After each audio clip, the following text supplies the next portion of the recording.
Estou recebendo aqui para o nosso bate-papo o professor Luiz Roberto Cunha.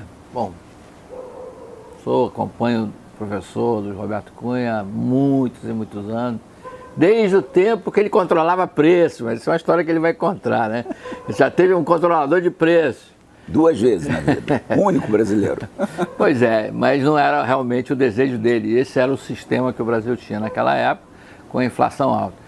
E com isso o professor até se tornou um grande especialista em acompanhar a inflação, os índices de inflação. Toda vez que nós jornalistas precisamos saber como é que é a tendência da inflação, a gente procura o professor Luiz Roberto, como é que é a tendência da taxa de juros, enfim. Mas hoje, professor, prazer receber aqui para o nosso bate-papo. Meu ouvidor. A gente está vivendo um momento da economia brasileira e da economia mundial de muita perplexidade, olha só essa palavra. Por quê? A gente ainda acredita na mão invisível do Adam Smith, quer dizer, né? É evidente que essa história de falar os liberais, desde que existe política monetária, acabou o liberalismo puro. É verdade. Você tem uma política monetária que determina quanto cada banco pode emprestar, qual é a alavancagem. Então a política monetária faz com que o mais liberal dos liberais já não seja tão liberal. Né? Isso é. Mas, de qualquer maneira, a gente se acreditava que o Brasil, pelo que passou, pelo ajuste enorme que passou, teria alguma reação um pouquinho mais acelerada agora, nesses próximos anos. E a gente está vendo uma reação assim, muito anêmica, né? Claro, meu palpite é que esse ano o PIB cresce 1%, mas depois... Mas 1% é muito pouco. É muito pouco por uma população que ainda cresce 0,7%, né? A nossa riqueza, de fato, pouco avança. A gente vê o Chile já batendo as portas do primeiro mundo, né? E outros países, e nós ali ainda meio que perdendo espaço. Aí eu queria conversar um pouco exatamente sobre isso, professor. Qual é a sua visão? O que está acontecendo ainda? Olha, só um parênteses, já falamos muito sobre taxa de juros. Nunca tínhamos visto uma taxa de juros tão baixa. Esse é o ponto. Uma taxa de inflação tão baixa. Taxa de inflação tão baixa. Sem artificialismo. Selic tão baixo, sem artificialismo. Eu acho que a gente tem que lembrar uma coisa que é o seguinte, quer dizer, eu acho que o Brasil tem um problema de um déficit fiscal, não é, significativamente alto, e até agora a reforma da Previdência com uma trajetória explosiva que era extremamente preocupante. Eu gosto muito, Vidor, de lembrar o seguinte, né? Nos velhos tempos da inflação, você falou aí, né? Eu comecei no governo em 1974 com o ministro Simons, assim, né? Eu tinha 20 e muitos anos né? E comecei ali. Eu vi muito o que era isso, era um período em que a inflação ainda era muito baixa, mas tinha tido o primeiro choque do petróleo no final de 73, aquilo não foi repassado imediatamente pelo governo anterior, né? Ali havia uma certa disputa de poder, né? O que era o mesmo governo militar, mas com disputa de poder. E aí você começa a ter a inflação subindo. E aquela correção monetária, eu costumo dizer para meus amigos meus alunos, uma coisa sobre a correção monetária que é muito interessante. A correção monetária, né, foi um mecanismo criado logo depois de 64, no período Roberto Campos e Bulhões, para evitar que a alta inflação, que era desorganizadora da economia brasileira, ela não fosse tão desorganizadora. E o Roberto Campos tem uma frase que eu usei muito tempo, mas não tinha fonte. Depois eu encontrei a fonte. Ele dizia assim: eu criei um carneiro que virou um bode, sobre a correção monetária. O que ele queria dizer que o carneiro virou um bode?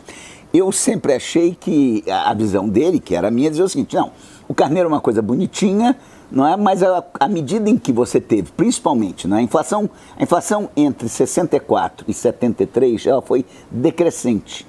E a economia, inclusive, entre 68 e 73, cresceu a taxas de milagre japonês. Até falava-se 11,3% em termos reais, com uma inflação decrescente e tal, tudo isso. Então era uma coisa que estava funcionando. Veio o primeiro choque do petróleo, aliás, nós estamos falando hoje aqui, um dia que o petróleo acabou de dar um susto aí, em função lá do ataque, ou drones, ou o que for lá, na Arábia Saudita. O petróleo tem sempre essa importância.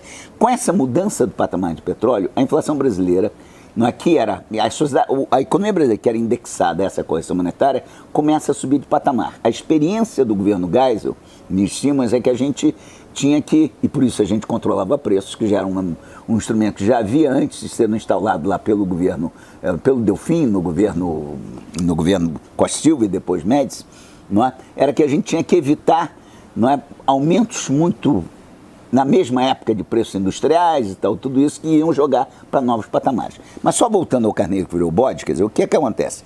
Você vai com inflação crescente, segundo choque petróleo de 79, mais uma mudança de patamar, crise econômica mundial, Volcker, Estados Unidos, com déficit fiscal, déficit fiscal de balanço de pagamentos, alta de taxa de juros, ou seja, o processo de indexação no Brasil, né, tornou-se uma coisa que era o bode, não era o carneiro. Aliás, só para dizer, uma vez eu fiz isso numa palestra, né, dizendo que a indexação era um carneiro, foi um bode, e uma pessoa já há muito tempo virou assim: eu acho, professor, que o senhor não entende nada de ovinos e caprinos, não é? Talvez o senhor seja um muar.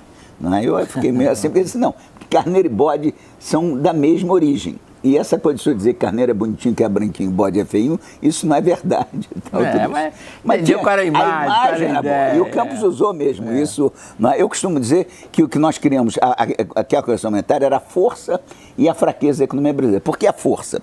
Porque enquanto você teve correção monetária, você sobreviveu, inclusive, às acelerações da inflação.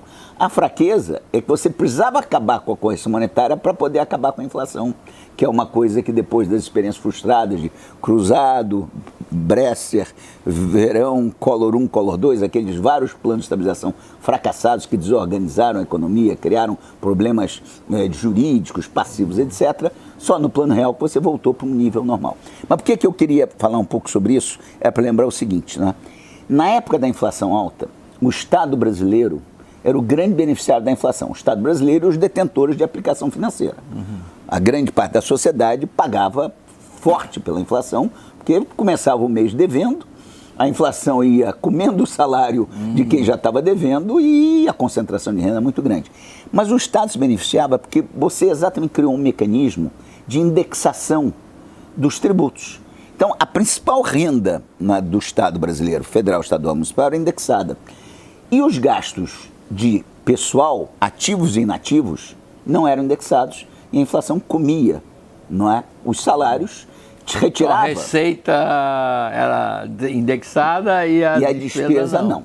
Claro que você tinha uma outra despesa importante, como a teogéria, que é a taxa, que é os juros pagos sobre a dívida, essa era corrigida. Ou seja, o detentor do capital se preservava e o trabalho, tanto no setor público, que ajudava o setor público a sobreviver sem um déficit, como, obviamente, no setor privado, né, a sociedade pagava essa conta. Você nunca teve reajustes salariais com periodicidade menor que 2, 3 meses. Você tinha aumentos até contínuos, mas era porque você tinha inflação tão alta que, às vezes, os reajustes são parcelados. Então, o que ocorre, só para simplificar um pouco essa explicação de como é que nós chegamos aqui, é dizer o seguinte: com o Plano Real, não é, acabou a correção monetária. Não é? Tiramos o bode da sala, acabou a correção monetária. Como é que, então, você sobreviveu até agora sem que a questão fiscal, até recentemente, fosse uma questão muito grave ou muito importante?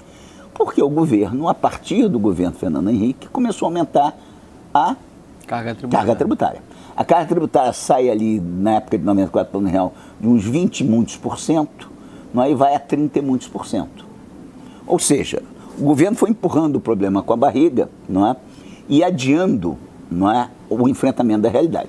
Claro que tanto Fernando Henrique quanto Lula 1, Lula 2, até Dilma, fizeram alguma coisa na área da Previdência, mas nunca uma reforma completa. Não é? E qual é o problema, não é, disso? É de que você tem, o Estado tem 3 formas de financiar. Não é? Ele se financia através de tributos, carga tributária, não é?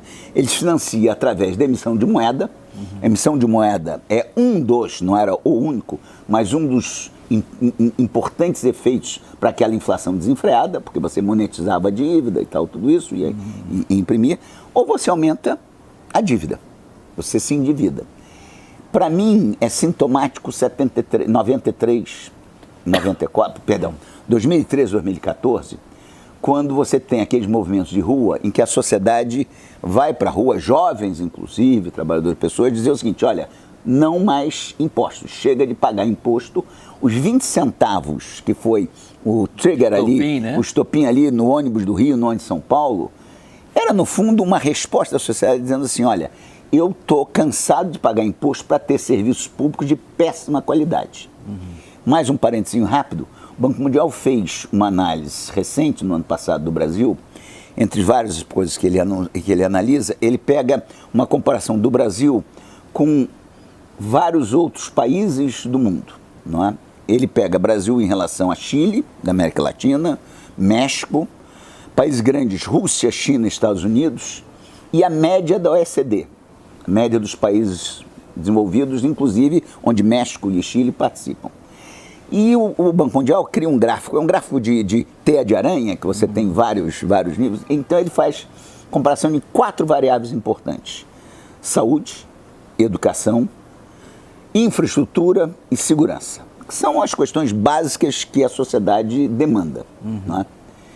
Muito bem, comparando esses 7 países com o Brasil, nós 7 do Brasil, na saúde, mil habitantes mortos, aquelas coisas básicas, Brasil último lugar. Está lá disputando com a Rússia, com a Argentina, com a Rússia, não tem Argentina nisso.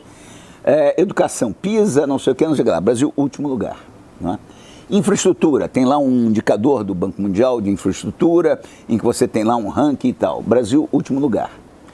E segurança, bom, essa então nem se fala. A China é a primeira, né, é campeã, nós somos o campeão no último lugar, lá perdendo.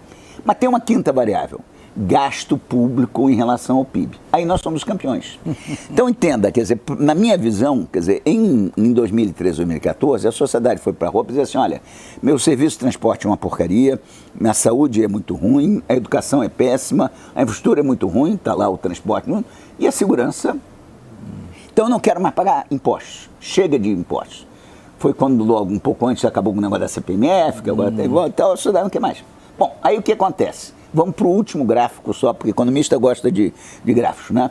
Dívida em relação ao PIB. A dívida pública em relação ao PIB estava em 50% mais ou menos em 2013, 2014, Dilma Rousseff. Você não pode emitir moeda, você não pode mais aumentar imposto, a dívida dispara de 50% para 75%, 80% num período muito curto. E aí você cria aquela sensação de que o Estado vai quebrar, não vai mais honrar seus compromissos. Então eu acho que a demora na resposta da sociedade é de que você agora que está começando a fazer as tais reformas estruturais que você já deve ter feito há muitos anos atrás, para que de fato você possa, lá no futuro, gastar melhor, e aí tem que também cobrar eficiência no gasto, mas na educação, na saúde, na infraestrutura e na segurança. Então acho que o que está acontecendo hoje é isso, é que você bom, primeiro você teve uma recessão fortíssima, mais longa e mais intensa dos últimos anos, toda a história brasileira. Talvez da nossa história, né? Talvez da nossa história. O plano Collor é pinto aí perto disso, não passou por um período tão longo, tem vários indicadores que mostram isso. Então a retomada é mais lenta e, de uma certa forma, você tem um pouco de ruído político aí, não é? Bastante intenso, ou seja, eu acho que, de uma certa forma, não é? Há uma equipe econômica que busca avançar, mas tem muito ruído político, embora você tenha hoje o Congresso, não, dizem os analistas políticos, talvez o Congresso mais reformista, não é, que nós tivemos na nossa história. Mas também é o seguinte, a gente sabe que esse patamar de taxa de juros que a gente tem é o mais baixo da história. Sem dúvida. Quem investe, não é igual o tio Patinhas, que tem aquele dinheiro não, e vem e investe. Normalmente você atrai outros parceiros, ou você se endivida. A taxa de juros brasileira hoje é muito convidativa para quem quer investir na economia, não... Sem nenhuma dúvida. Não em títulos de aplicação financeira. Seja do exterior. A sensação que eu tenho é que o investidor teme não ter o retorno do capital como ele... Não temos um risco cambial, que eu vejo. Inclusive agora, recentemente, você viu que deu uma desvalorizadazinha. Mas real... o risco cambial do real sofreu uma desvalorização? Não, ao contrário, porque nós temos reservas... Podia até estar mais baixo, Podia até estar mais baixo, é uma discussão interessante. alternativas no mercado financeiro existem poucas, né? Então eu não sei por que o investidor ainda será que ele não acredita mais no Brasil? Mas oportunidade sempre haverá, né? Quer dizer, a gente tem país continental, 210 milhões de pessoas. É um grande mercado, tem uma possibilidade de avançar mais nessa questão. Uma infraestrutura precaríssima, né? Que Não, a gente oportunidades enormes e com bom retorno. Eu acho que tem uma coisa que eu acho que sempre preocupou o investidor externo, é aquela velha história que no Brasil, até o Malan acho que usa aí essa frase, no Brasil até o passado é incerto. Não é? Então, como até o passado é incerto, as regras podem mudar e você acaba tendo problema. Acho que isso está mudando radicalmente. Eu acho que o Brasil está tentando dar uma demonstração clara de que regras são para mudar, e nisso o Judiciário tem um papel muito importante, o Congresso tem um papel muito importante. Eu tenho costumado a dizer, Vidor, que, na verdade, nós estamos agora, e o lado positivo, digamos, da minha análise é o seguinte: nós estamos na contramão do mundo, mas agora na contramão certa. Nós sempre tivemos na contramão do mundo. Quando a gente está falando desse passado lá, inflação alta e tal, vários países, inclusive da América Latina, o Chile, cresciam e tal, em toda uma discussão. O Chile é o Paraná, não é que deu certo. E é pior que o Paraná, porque é um país comprido, o Paraná é mais organizadinho e tem boa agricultura. O Chile não tem. Mas o Paraná que deu certo ali e tal, né? Então, eu acho que agora você está na contramão do mundo, por quê? E esse eu acho que é a coisa que ainda preocupa o investidor. Nós estamos com uma economia mundial, o grande risco no momento é a janela de oportunidades se fechar, de novo se fechar. Já aconteceu isso no passado, aconteceu isso em vários momentos aí da história recente, em que você tinha alguma coisa plano real, você teve ainda com as várias crises externas, crise da Ásia, crise da Rússia, tal, crise da Argentina, e acabou a janela de oportunidades fechando depois do 11 de setembro, aliás, estamos aí nesse período dramático no mundo. Então, eu acho que tem parte isso, ou seja, o investidor lá fora, ele até está buscando oportunidades, que ainda existe liquidez, mas você tem uma situação muito, muito complexa aí no mundo de hoje na economia. Veja, não é? Existem 13 trilhões de dívida, aliás, que o número já subiu, a última vez que eu vi, já estava em 14, de dívidas com juros, com retorno negativo. Negativo? Né? Retorno negativo. Isso significa o seguinte, e o dado é muito interessante, saiu no Economist recentemente, na Suíça, não é, que é o país lá estável da aplicação de capital, bônus de 2 anos, 3 anos, 4 anos, até 30 anos estão dando retorno negativo. Você, para fazer uma aplicação financeira na Suíça, você paga para o Banco Suíço guardar o seu dinheiro. O Japão também. O Japão também há muitos anos. A japonização do mundo, que é essa taxa de juros taxa de juros negativa, e no Japão com a inflação também próxima de zero, mas em alguns países até com inflação um pouquinho maior, é um problema complexo. Então, eu acho que isso também tem, embora a oportunidade de aplicar no Brasil lhe dê retorno positivo, e é por isso que eu digo que o Brasil está na contramão certa, porque nós ainda temos possibilidade de ter um juros real, não é? Vamos imaginar aí que a inflação fica em torno de 3,5%. Não é? A Selic vai cair aí para uns 5 ou 4 e muito, isso dá um retorno positivo, não é? Com a possibilidade também que a inflação aqui permaneça num patamar relativamente baixo, coisa também que é única na história por um período, que a Selic também permaneça. Eu acho que tudo isso vai criando oportunidades. Agora, efetivamente, não é? O mundo está muito estranho. Não é? A inflação está muito baixa no mundo inteiro. Não é? Inflação baixa, assim, a meta básica de inflação nos Estados Unidos e nos países da Europa é 2%. Está abaixo disso em todos eles. Né? Os Estados Unidos ainda tem espaço. Aliás, essa semana ainda deve ter a decisão do Fed, na quarta-feira, né, que deve baixar um pouquinho mais, 0,25, mas ainda tem espaço. 2,5 vai para 2,25. Ou seja, ainda é positiva para a inflação de 1,75 ou 2. Né? Mas nos outros países, na Europa, você já está com taxa negativa, você já está... Então, eu acho que cria uma incerteza aí no mundo que faz o investidor ter um pouco de cautela e talvez o investidor esteja querendo ver um pouco mais como o Brasil vai avançar estruturalmente na reforma. A reforma está aprovada, mas ainda faltam uns ajustes, tem outras reformas andando aí. Nosso amigo comum, professor Chico Lopes, que grande macrométrica, eu adoro economista. acompanhar. argumentação que ele usa, nas simulações que ele faz de crescimento da economia e comportamento dos principais indicadores econômicos. Ele acha que a gente já está num processo de aceleração. A gente chegará ao final do ano crescendo a um ritmo, quer dizer, não vamos crescer 2,5%, mas já estaríamos ao final do ano, no último trimestre, você comparando o último trimestre com o último trimestre, já um ritmo de 2,5%. Tomara que ele esteja certo, né? Vidor, e olha, com esse desemprego que a gente tem. E o Chico é o cara que cantou isso lá atrás. Ele tem sempre colocado, eu vejo às vezes aquele material dele, que é muito bom e tal, toda semana, e ele tem cantado essa pedra. Eu acho que isso é importante, ou seja, você tem que pegar tração, porque a questão do desemprego, não é? A desocupação, como o IBGE mede hoje, é mais complicada porque, na verdade, você tem um volume muito grande hoje, não só de desocupados, mas como subocupados. Eu acho que o número da última PNAD contínua, que pega o trimestre até julho, fala em 11,8, caiu de 12 e tal a desocupação, mas fala em 24 e pouco de subocupação. E isso é perigoso, porque as pessoas estão ficando destrenadas. Você tem também uma questão hoje que é medida nessa taxa, que é o trabalho informal, né? A uberização, como se usa aí. Então... Mas a gente usa o exemplo do Uber, mas os vendedores de quentinha, né? Quer dizer, isso também. R$10, quer dizer. E ao mesmo tempo você diz assim, olha, fulano, você não pode vender essa quentinha aí, que você vai quebrar todo o restaurante. Então, assim, sim, como é que eu faço, né?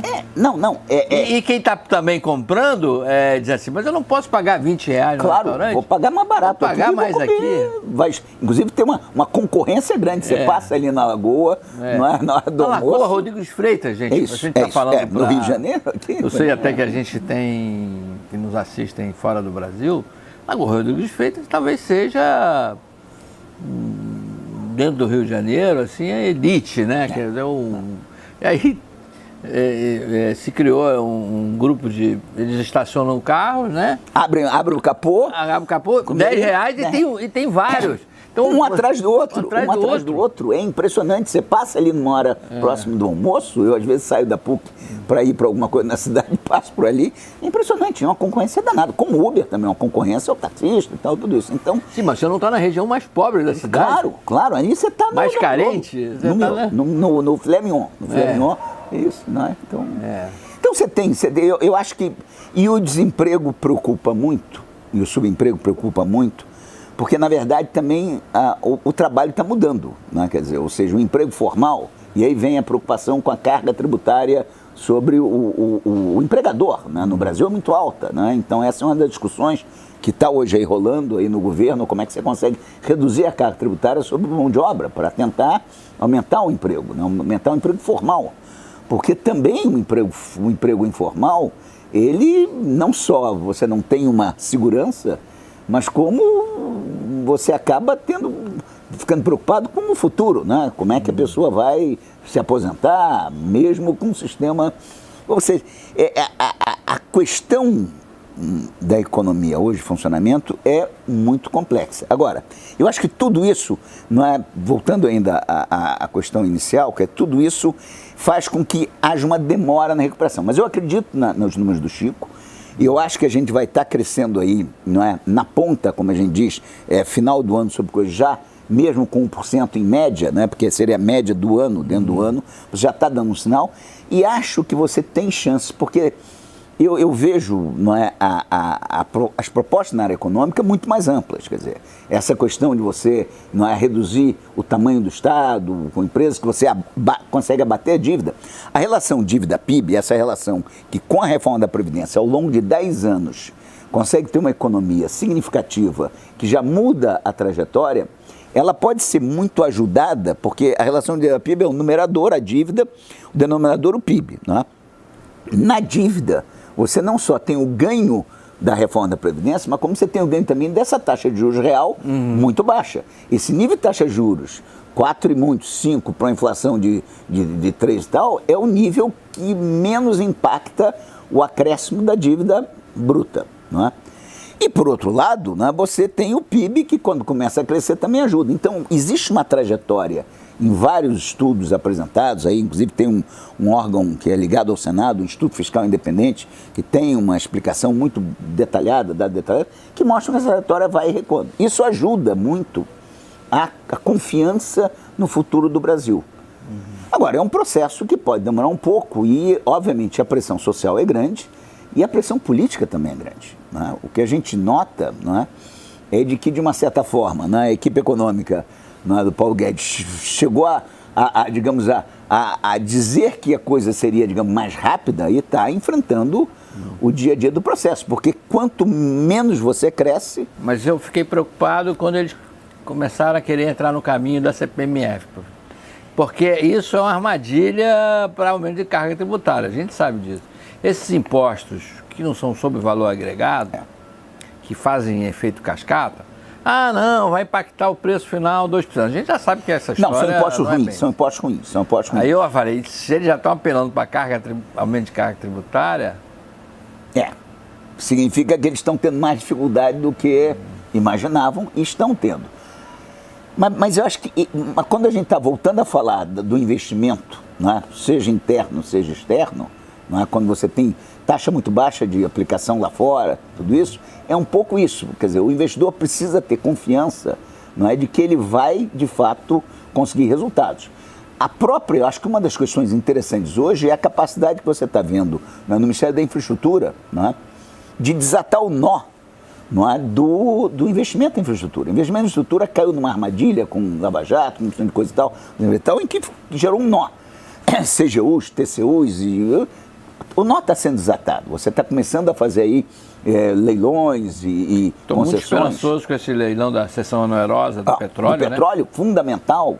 106 bilhões ali. Fundamental. Na veia, né, que vai entrar no... Ou seja, eu acho que dá para a gente olhar essa ideia de que nós estamos na contramão do mundo, mas agora na direção certa, eu acho que é uma ideia importante para a gente olhar com otimismo. Agora, é claro, né, a janela de oportunidades não pode se fechar, e aí acho que vale a pena fazer uma menção interessante, que é o seguinte, né, eu fico muito preocupado não apenas com essa situação, digamos, financeira, das taxas negativas e de uma dívida muito alta e uma dívida em grande parte com essas taxas negativas, e com a guerra comercial entre os Estados Unidos e a China. Né? Eu acho que a guerra comercial entre os Estados Unidos e a China é o grande risco para o mundo nos próximos meses. Nós estamos com um crescimento contínuo da economia americana, que ainda é o carro-chefe do mundo, apesar do chinês continuar crescendo menos, mas está crescendo 6,2 e tal, mas nós estamos com um crescimento em número de meses que nunca antes na história do mundo ocorreu esse crescimento tão contínuo. E existe uma questão de ciclo econômico, que não precisa ser uma coisa certinha, que vai durar tanto tempo, mas que diz o seguinte: a economia tende a desacelerar. O que era a minha preocupação grande até recentemente, não é? É de que o Trump, nessa atitude dele muito aguerrida, ele tivesse dando um tiro no próprio pé, não é? E aí tem um negócio muito interessante, Vidor, e é um vídeo que não, eu gravei da televisão americana, mas é uma coisa que eu acho que é interessante dizer o seguinte: nos Estados Unidos não tem previdência social, não é? Você tem lá, mesmo no setor público, ou principalmente no setor público, não é? O que você tem é lá planos de previdência suplementar e o chamado 401, 401K. 401K é uma linha do negócio do imposto de renda nos Estados Unidos, que deve ser um livro de milhões de páginas, que permite você fazer a sua própria poupança com algum incentivo, especialmente no mercado de ações, né? E o que tem ocorrido nesses últimos anos, né? Com essa taxa de juros muito baixa, os ativos de risco, especialmente ações, têm subido. Você olha o gráfico do crescimento lá do S&P, do Dow Jones e tal, tem sido muito forte, com algumas, mas muito forte, né? É também um crescimento muito longo. Bom, toda vez que o Trump inicia esse processo aguerrido e agressivo com a China, não é? Os mercados têm sofrido, a bolsa tem sofrido. E para mim o Trump tem um único objetivo na vida, é ser reeleito em 2020. uma eleição complicada, uma eleição em que o Partido Democrata ainda está lá com 20 e tantos candidatos lá tentando escolher quem vai ser. O Trump tem um jogo muito bem feito de ficar acusando lá de socialismo e tal, tudo isso. Ele está lá no comício e ele diz assim, né? Ele diz assim, vocês podem não gostar de mim, vocês podem até não querer, mas vou dizer uma coisa para vocês, quer dizer, se eu não for eleito, o seu 401k vai down the tube. Eu até quando morei nos Estados Unidos, usei down the tube vai para o ralo, né? vai para o esgoto. Eu usava dizer down the drain, mas ele mudou para tube, agora eu vou usar lá a coisa. Ele fala isso com uma tal tranquilidade, porque ele no fundo diz o seguinte, e eu quando eu ouvi isso há um mês atrás, disse, olha, ele vai levar essa briga com os chineses, que está prejudicando os dois, a economia americana está desacelerando, a indústria americana está sofrendo, não é? E a indústria chinesa também. Não é? Eu disse, ele vai dar uma recuada, por quê? Porque ele sabe que ele precisa ter aquele eleitor médio americano, não é? Olhando para frente e dizendo assim, olha, eu não vou ter, como aconteceu lá na crise de 2008, 2009, não é? Uma queda muito forte do preço das ações, que faz com que o americano médio vá ter que trabalhar mais 5 anos para poder se aposentar, porque ele faz a sua própria aposentadoria. Então eu achei ali que ele ia moderar, porque o Trump só olha para isso, ele olha para a sua reeleição, não é? E, de fato, ele moderou. Você vê que nesses últimos dias ele deu uma recuada, disse que vai sentar agora em outubro. O próprio chinês, que também... E você tem uma diferença ali fantástica, né? O Trump tem uma eleição em 2020, em novembro. O chinês não tem eleição. Então, o companheiro Xi lá olha o longuíssimo prazo. Ele tem tempo, não é? Então, eu acho que aí você vai ter uma moderação. Essa é uma coisa que nos ajuda, nos dá tempo para recuperar um pouco mais uma credibilidade que a gente já recuperou e que permita vir investimentos para a gente poder ter em 2020, não é? Olhando lá os dados do Chico, não é? Em vez de 1%, mas que na ponta já está em 2 e pouco, talvez 2,5%, 3%, o que na ponta poderia ser 4%. E aí eu acho que o desemprego começa a reduzir e você ganha, não é, uma atração melhor. Professor, falar um pouquinho aí dos pensamentos econômicos, aproveitando várias coisas suas. Primeiro, muita gente sabe, professor é vice-reitor na PUC do Rio de Janeiro. Decano. Já fui vice-reitor. Hoje é decano. Bom, mas tem sua história ligada à PUC há muitos anos. E a PUC tem uma, digamos assim, uma participação importantíssima na escola de pensamento PUC. De certa forma, o Bruno Cruzado sai de lá, né? Sim, sem dúvida. Chico, Eduardo Modiano, enfim, professor Dionísio Carneiro. E depois deriva ali Gustavo Franco, Edmar Baixa, para uma outra corrente que vai desembocar no Plano Real. Mas a PUC vista assim como liberalismo, né? Lugar não chega a ser a nossa escola de Chicago, mas... Não é. Aliás, o Paulo tem lá suas restrições lá, o Paulo Guedes tem uma certa restrição em relação ao Departamento de Economia da PUC. E a gente tinha Campinas, né? Aquela visão mais estatizante. Estruturalista. E é claro que essa discussão no Brasil, o pessoal adora Fla-Flu, né? Sem nenhuma dúvida. Palmeiras e Corinthians, Flamengo e Fluminense. Adora isso. O seu avô travou uma... Meu avô era o professor Eugênio Goudin com o Roberto Simons, lá nos anos 50, sobre a industrialização no Brasil. Até ele era acusado erroneamente de ser uma pessoa contra a industrialização. Não era. Ele, na verdade, fez a Instrução 113, quando ele foi ministro da Fazenda por um período muito curto, na época do Café Filho, que foi exatamente o que o Juscelino usou para fazer a indústria automobilística no Brasil. Quer dizer, então não... Mas isso é uma... Importação sem cobertura. Sem cobertura cambial. Isso é uma outra discussão. Mas a gente está agora, entra o Paulo Guedes e diz que ele é a corrente que nega a social-democracia, né? Ele bota tudo no mesmo saco. É isso. O pessoal da PUC com o pessoal do PT, como se fosse a mesma coisa. Todos são culpados do Brasil ter chegado nesse ponto aí. Qual é a corrente de pensamento que vai prevalecer no Brasil na área econômica? Bedoro, uma ótima pergunta. Quer dizer, no fundo, não é? O desenvolvimentismo, tudo isso, não deu certo. Não deu certo por várias razões. Não é? Acho que até a razão política é uma razão importante sempre. Eu, aliás, sou um economista, sempre achei que a política não é, era superveniente à questão econômica.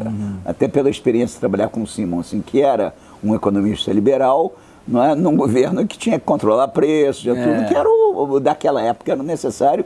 E a disputa dele com o Veloso, né? O João Paulo Rei Veloso, que tinha o segundo PND, numa época que tinha... Projetava a nossa produção de ovos. Eu acompanhei muito moço essa coisa toda. Veloso é uma pessoa... Maravilhosa, mas houve choques ali muito grandes também nessa época, a gente acompanha muito isso.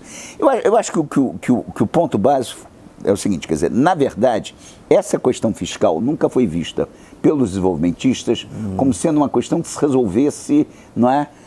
Como a reforma da Previdência. Eu não estou dizendo que nem todos. Eu assisti o Nelson Barbosa fazer apresentações em que ele podia discordar um pouco da forma da reforma, mas era a favor. Mas, de uma certa forma, a visão foi muito de que você, através de subsídios, através de incentivos, que acabavam aumentando a questão fiscal, você conseguisse.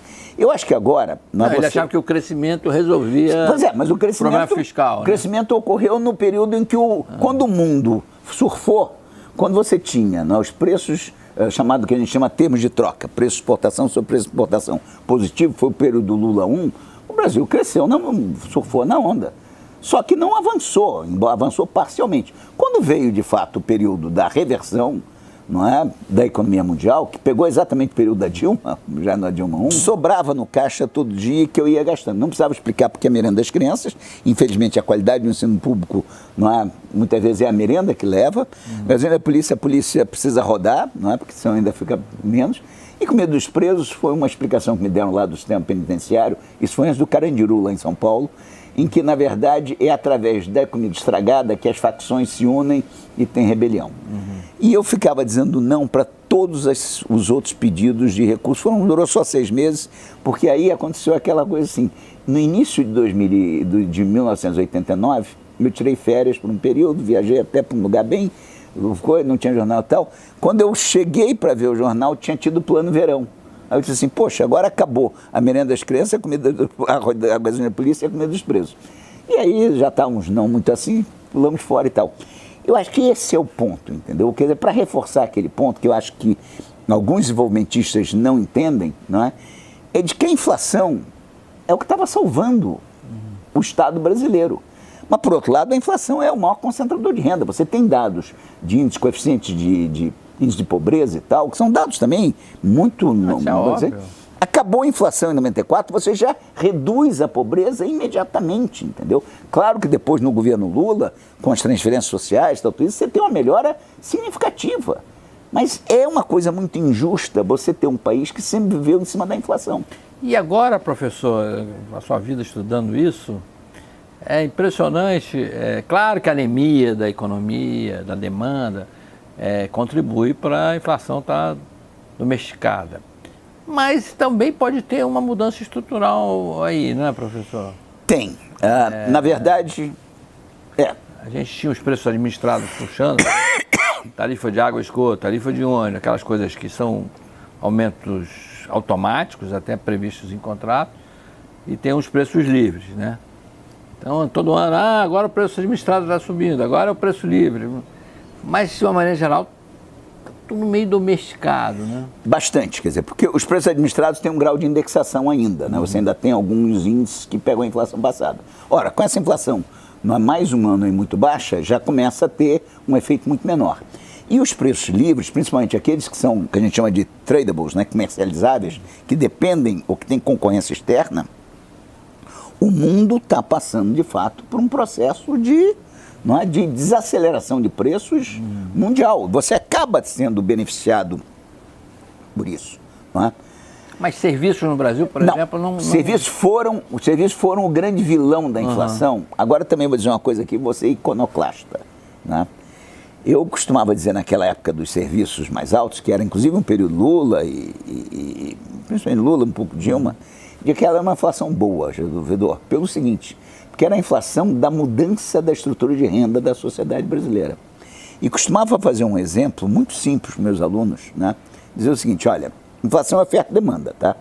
Como eu já interferi na oferta e demanda controlando o preço 2 vezes na vida, na Nova República, no Cruzado, eu estava sentado em cima, e lá atrás com o Simons, eu sei que mexer com oferta e demanda é a pior coisa que tem para qualquer economista fazer. Essa é uma das poucas regras válidas na economia, verdades econômicas, lá é oferta e demanda.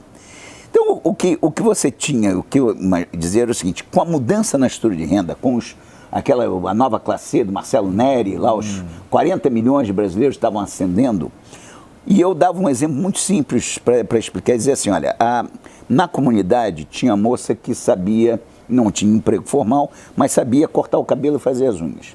Então ela era um aumento da oferta de serviços, fazia aquilo sem nota fiscal, né, totalmente informal. Quando você tem a economia crescendo, que foi esse período em que o preço de serviço andou rodando em 6%, 7% ao ano, não é? Isso pressionava a inflação, chegou até 9% no período, essa moça, não é, arranjou um emprego no próprio serviço, ou na indústria, ou no comércio, ela arranjou um emprego. Ela deixou de ser um aumento da oferta de serviço jogando o preço para baixo, e na sexta-feira, ela, para ir sair, não é, com o seu namorado, para ir para... ela vai no salão formal e diminui a oferta e aumenta a demanda. E a lei da oferta e procura. Então, para mim, isso é uma inflação boa nesse sentido. É óbvio que é uma inflação alta, mas ela representava exatamente a mudança na estrutura de renda da sociedade brasileira, que era uma das coisas mais importantes do mundo. 40 milhões de pessoas que chegamos a ter nesses estudos do Marcelo Neri, lá da Fundação Getúlio Vargas, isso é a população da Espanha. Eu me lembro de um investidor estrangeiro, que eu fiz um trabalho para eles, que dizia assim, não, vem cá, eu não estou interessado em investir na Europa, e a Ásia já cansou, já esgotou. Esse país vai me oferecer um volume de novos consumidores, né, muito grande. Infelizmente, a coisa degringolou e tal nesses últimos anos. Então, eu acho que os serviços poderão... Os serviços agora estão rodando abaixo de 3, ou em torno de 3. Claro que se você tiver uma recuperação da economia, eu acho que tanto os serviços vão recuperar um pouquinho, não é? Como o comércio e a indústria, a gente tem que entender também que comércio e indústria, para investir, para abrir uma nova loja, para fazer uma nova fábrica, para contratar pessoas, precisa ter margem de lucro. No sistema sem lucro, com prejuízo, você fecha, como a gente está vendo aí, principalmente aqui no Rio de Janeiro, muita coisa fechada. Então, eu acho que você vai ter uma certa pressão. Mas com esse efeito externo, e principalmente a agricultura tendo ajudado aí nos últimos anos, e não há assim uma previsão de uma coisa assim meio dramática, embora dependa do clima. Depende do clima. Não é? Bem nosso ali. É isso. Depende aliás, é a nossa grande certeza que Deus é brasileiro. Às vezes ele esquece e vai ajudar outro lugar. Mas é você poder ter uma inflação com um crescimento aí o ano que vem, na ponta de 2,5, 3, na média de 2,5, 3, na ponta mais, de uma inflação que não vai sair desse 3 e pouco e vai chegar a 4,5, não. Vai continuar rodando por aí. Aí, de fato, você vai ter mais emprego, inflação baixa, não é? E você entra, digamos, num ciclo virtuoso. É um pouco de esperança, mas eu acho que... Bom, as condições mostram isso, né? Taxa de juros baixa. Salários já... Ajustados. Se não aumentar a carga tributária, espero que não. Esse desafio da carga tributária é complexo, porque as propostas da reforma da Previdência, eu não vou entrar no mérito, até porque não sou um especialista, mas elas são todas muito complexas, né? E todas têm algum tipo de prejudico a alguém, não é? Então, eu às vezes acho que nós vamos acabar indo para uma coisa mais simples, que é simplesmente pegar os tais 3 impostos federais e juntar. Isso já reduz um pouco. O Brasil, tem um outro dado do Banco Mundial que é impressionante, gente, que diz o seguinte: o Brasil é um dos países, olhando vários países da América Latina e do mundo, onde é mais difícil você pagar imposto. Não é só você ter uma carga tributária de 30% do PIB, não, que é uma carga tributária quase europeia, assim. É que também pagar imposto é difícil, o que é um custo enorme para o empresário. Se é difícil você conseguir pagar imposto, porque a burocracia é muito grande, o número de formas de ICMS para o Estado e tal, isso é mais um impeditivo, o tal doing business, né, do Banco Mundial. O Brasil está péssimo. Aliás, essa é uma meta importante do Paulo Guedes, né? Que é sair do 125º e até o final do governo Bolsonaro chegar no 50º. Isso, se acontecer, não é? É mais uma coisa que o investidor lá fora olha e diz assim, não, tudo bem, ali tem oportunidade, o taxa de juros, a inflação é baixa, mas, pô, é um país complicado, eu tenho que ter uma estrutura para poder até pagar imposto muito complicada. Essa coisa da corrupção que a Lava Jato trouxe à tona, né? Uma história talvez de séculos, né? Mas que chegou a uma dimensão também mais do que escandalosa, vexaminosa, ela também impactou um pouco o entusiasmo do investidor, né? Porque você num país que tem esse grau de corrupção sempre é assustador, né? Eu diria que sim. Ficou explícito um problema que, em geral, uma empresa estrangeira tem muito cuidado, né? Porque lá fora os processos são, inclusive, nas assembleias, né? São muito. Então, isso tem um pouco. Agora,